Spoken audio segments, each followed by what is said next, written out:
What's going on, everyone? Welcome back to the community garden. We've got some updates here, some stuff almost ready to harvest. We got some new growth, which I think you guys will find very exciting. And then I'll kind of outline some stuff I'm going to do with the garden here in a little bit, just based on the weather and everything. I'll get to that later though. So let's get right into it. So, as you can see, I went ahead and fertilized all the corns that I could possibly fertilize, and it looks like, I think it might have worked because we've got some decent growth in every single one of these. That's a small one right there. I need to fertilize that one because that one just came up probably a few days ago. I did, however, make the mistake. You can see that this cob right here is completely sideways, and I'm gonna let it go, just hope that it doesn't indeed fruit. But as you can see right here, there was another one right there. I went ahead and pulled that one because if you can see the size of this one, it's about 3 inches across. What I didn't realize is that about 50% of the bulk right here is just the husk. Oop, got a bee in my face. And so I took one home. I'm still gonna eat it because it's still ripened enough to have some kind of color. But again, this is not the stage you want to harvest at. I found out very quickly. So I'm gonna let these guys keep going. I could be wrong, but I think the dying off of this just means that it's gonna start producing in here of the tassels. Ooh, feel like I'm still going through puberty. But we'll see what happens with that. We'll let it go for a little while. The peas are still kind of just kicking it. They did not get nearly as high as I was expecting them to as far as growth. Got some decent ones we'll take home today though. But this will probably be one of the last weeks for the peas, just because I'll probably go ahead and pull those. I wanted to do the Three Sisters with the squash, but I just ran out of time, and I think if I were to do it in the past 2 weeks to a month, it still wouldn't have grown, because you can see that I just watered this guy, but you can see just all the sun damage, the heat damage. I watered the entire plot yesterday night, and it just evaporated all the water, it feels like. So I went ahead and watered it before I started doing the video, and then before I leave, I'll water it one more time, just kind of lightly. Went ahead and took the cabbages out. Unfortunately, it just turned into a massacre. The bugs just didn't seem to mind the chemicals, and they just went after it. So let's move on to the cucumber. Again, another kind of annoying revelation I had when I came in is that we still have people stealing fruit. I had probably 2 or 3 good size cucumbers on here, and now there are none. So we've still got plenty of flowers, like buds and everything. We got a little cucumber down there and everything, but it's just gotten to the point now where I don't know if it's really worth growing, not only with the grass, but with people stealing food and everything. So I think my timetable for covering this entire thing up and letting it rest will be a little bit sooner rather than later, just so I want to have everything ready for a really good fall sowing. Let's go ahead and move on to the bananas, or the banana peppers and the bell peppers. Since we found out last time, these were not actually all banana peppers like we thought. We still got these banana peppers over here. We're gonna let those go a little bit longer. And these, I took one of these bell peppers off, I think just based on the size of the plant. That's about as big as it's gonna get, so I'll probably harvest that one on my way home tonight as well. But we got some other little peppers popping up on all these plants, so if nothing else, we'll get some little banana peppers, which will be good to cut up and put on pizzas and stuff like that. So we do have some kind of use out of the peppers, so we'll let those keep going. Something that I think you guys are excited about is that's where we planted the watermelon, and it's sprawled there all the way over to there. So it's made its way probably I don't know, 8 feet or so from where it was planted. But I was coming through and I was looking around, and I couldn't see anything. No, I'm trying to see it, maybe if I'll find another one, but nothing there. And then I see this guy. He's pretty small right now, but this growth had to have been within the past 2 weeks alone, because I probably just completely missed it last week when I was doing the video, so I'll have to go back and watch that to see if I can see this guy in there. But I guarantee he was a super small bud probably 2 weeks ago, because I know it's about a 40-day cycle before they're done. So we'll give him another week and a half to 2 weeks, and we'll see what he looks like. Ideally, he'll be ready to harvest. But let's go ahead and move on to the tomatoes.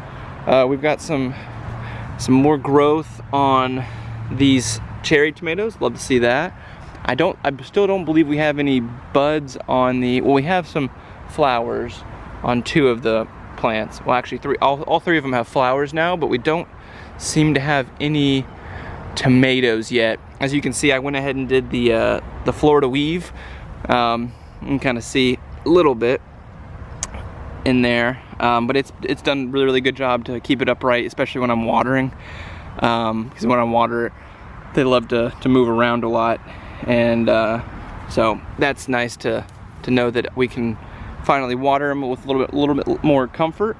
But again, super excited about these guys. If nothing else, he's going to produce 1, 2, 3.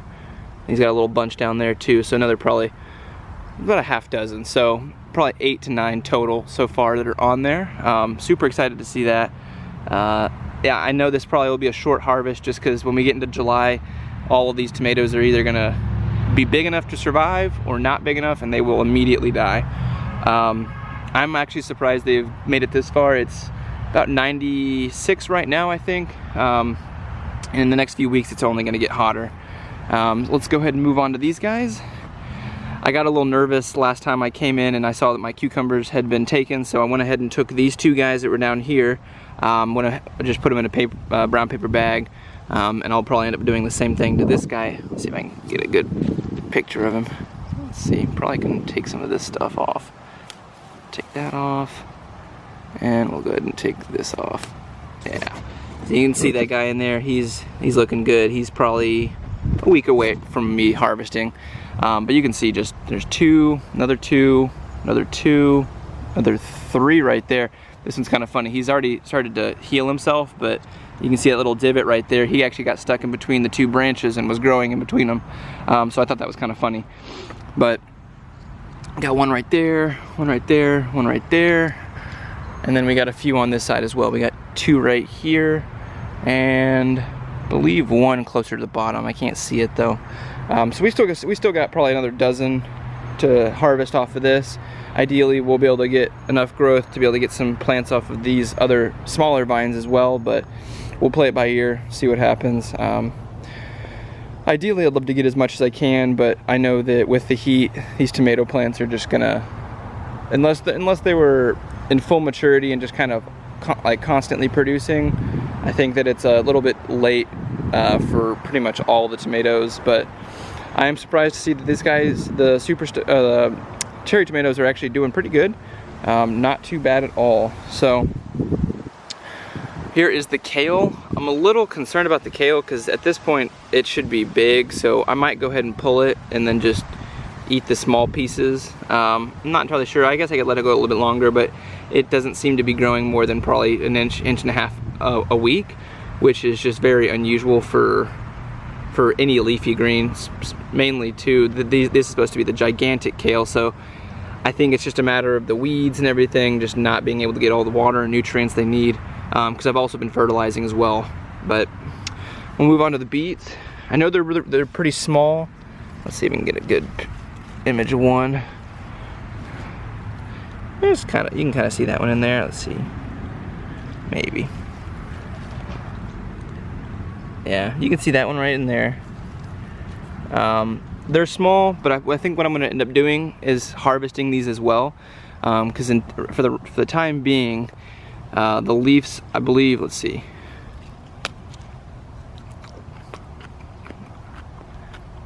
Well, never mind. Ugh. They've gotten way too bitter. Oof. Yeah, that's not good. That's not great. So that stinks, but again, we're just gonna go ahead and harvest these. Same thing goes for the kale here in the next week or so. If we don't see some kind of growth, I mean, I think they've been in the ground for, it feels like, a month and a half, and so they should be harvestable by now. Again, we'll see what happens. but we'll probably end up go ahead and pulling all these beets after the video. Let's move on to our spearmint. Spearmint's looking good, smelling absolutely delicious. I'll probably end up taking like a sprig of this home to put in tea. But that's about it for the spearmint. This guy's starting to do a little bit better. You can see he's starting to kind of bush out a little bit more, but again, the growth cycles with all of these plants are just so stunted based on everything I can see and everything I know. Even this basil, it used to be some beautiful purple basil. Now it's gotten so sun bleached that it's got so much sun that it's just, it doesn't know what to do. So the pigment's pretty much completely gone away. You can still see it in each one of the little flowers where it's gonna be flowering. But I think it's just too hot because it is already trying to go completely to flower. So that does kind of stink as well. But I think the best course of action for right now is to set ourselves up for a really good fall and like early winter harvest. It's gotten to the point where it's just kind of discouraging every time I come into the garden. Had I gone in February and was able to plant or to cover everything up and then plant by March or late March, early April, I think we would have been fine. Because not only would the growth not have been stunted by all these weeds, there would be probably more growth in here as well, just because I'd have planted the squash and I'd have planted everything I thought I wanted to. It's really hot and I'm trying to get rid of my farmer's tan. Oh, there we go. But we're gonna go ahead and harvest a lot of these things prematurely just so we don't run into the same mistake we made or we were forced to make last time with the timing and everything. So come mid-July, ideally everything will be gone out of here and we'll be able to harvest as much as we can, eat what we can, but then we'll go ahead and just completely cover this plot, give it a month and a half while we have seedlings going in the house and everything, just to make sure we have stuff ready, because that was also my problem. I put in seeds probably like a week after when I should have, and then they were left in those cups for too long, so they weren't going anywhere unless they were transplanted within like a week or so of them getting the growth that they currently have, because they haven't grown very much at all now. So but that's probably gonna do it for this video, guys. I really do appreciate you guys hanging around and checking out the community garden with me. It's been a struggle, I'm not gonna lie. It's been frustrating at times and it's been rewarding at times, and we still have growth. We've got a pepper, we've got a watermelon. I've only been able to harvest 2 cucumbers myself, but we probably had nearly a dozen, if not more, on there. Which that's also the discouraging thing, because I'm hoping that while we let this plot rest, what I'll end up doing is, what ideally I think they're gonna do is probably keep the wall going and get a wall around here that'll stop bigger animals and humans as well from coming in and picking all of our produce. So, but don't worry, even if there's nothing to show in the community garden, I will be doing videos.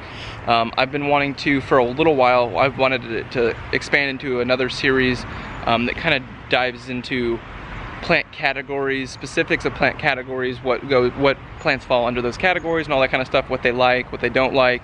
And then after I've hit all the plant families, what I want to do is go into specific ones that, like tomatoes and potatoes and stuff like that, that a lot of people want to grow. They just don't know how to grow very successfully. Tomatoes are one of those things that are hard not to grow easily, but you can always get to the point where you get 50% of the yield and it's like, okay, well, let me think about how to get my yield higher, and then next time you get twice the yield just because you gave it the right amount of nitrogen, you gave it all the nutrients that it needed to fully fruition. So that's kind of my idea, based on probably 1 or 2 more videos in the community garden, depending on how long it takes for the corn to mature, that watermelon to grow, any remaining buds from the cucumbers to sprout and grow, because those don't grow very slow. They're pretty quick. So I'll come out and there'll be a 2-inch cucumber. Next day it'll be 4 inches. So they grow very quickly. So I'm not really worried about that. But we'll also watch these tomato plants just to see. I at least want to get everything harvested from this, and then the initial cherry tomatoes from this guy. You can just go ahead and say bye to those guys, because I think the gigantic kale, I'd like to say that it's based on the weeds, but this is probably one of the least amount of weeds in the area. There's still quite a bit of grass and stuff like that, but maybe just this, I need to amend the soil and fertilize more often. I'm not sure. I'll figure that out. I'll probably end up doing a soil test here pretty soon, just to see what this soil lacks, before I go ahead and cover it all up, so that way I know what to add to it when that comes around, when that time comes around to plant the fall vegetables. But again, thank you guys so much for watching. I hope you enjoyed the video. If you enjoyed that video, hit that like button, and then subscribe to stay notified every time I release a video. With that being said, you guys have a great day, and I'll see you guys next time.